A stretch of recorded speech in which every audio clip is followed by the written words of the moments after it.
In this video I'm going to talk about how to replace the gas struts on the front and rear lids of the car. These are pretty easily replaced. You don't have to go to Porsche to buy the OEM struts because they are easily available online. And I'll just talk about how you work out what the specs are and how you can go and get those, and then how you're going to fit the things.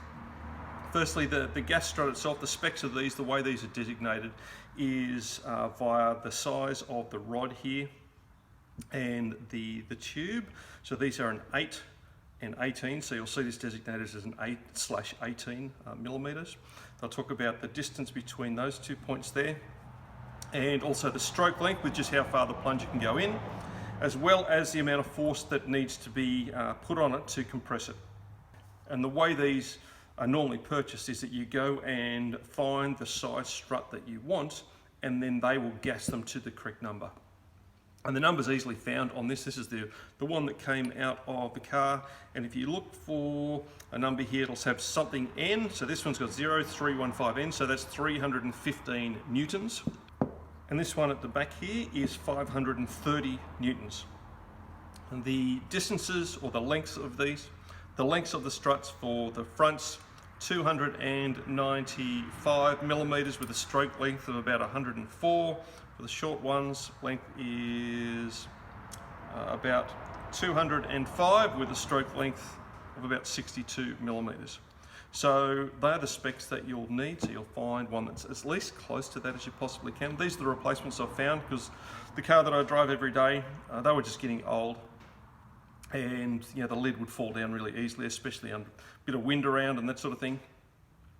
So these were a fraction of the price of going to the dealership and getting the OEMs.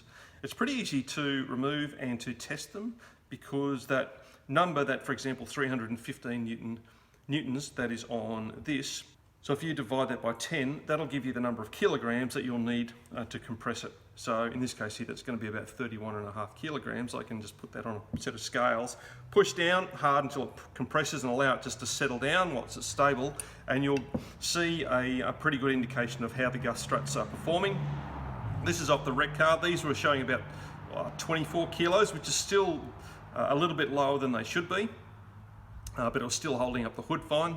The one on the car that I drive was showing about 18 kilos, and that was only just holding it up. These show over 30 kilos, which is exactly what you want.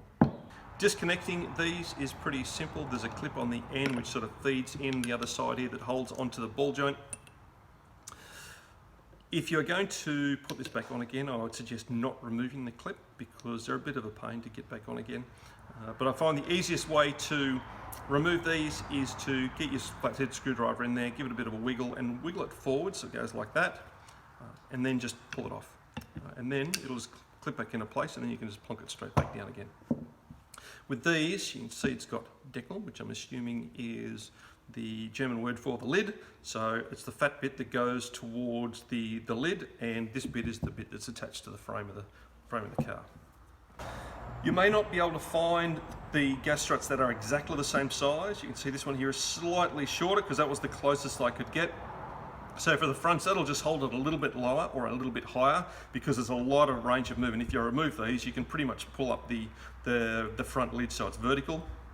For the rear one, you want to get it as close to this as you possibly can, because the mechanism that allows the movement of the lid at the back, it has a physical limiter, and this gas strut will stop it before it hits that physical limiter. If you have one that's too long, then it's going to probably hit that physical limiter, which maybe is undesirable. And if it's too much shorter than this, it's not going to lift up very high. But I guess you just got to try and get it as close as you can.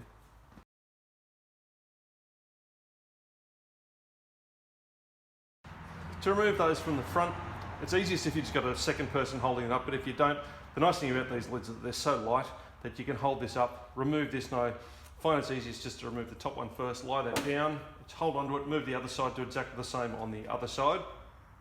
Then prop up the front with a piece of timber, and then you can remove these and then put your new ones on there. Just hold it up off the pressure, a bit like that, and then that'll just pop straight off, and I can lie that down and go and do that the other side. When you're putting these on, obviously that clip needs to be in place, and then they just push that on.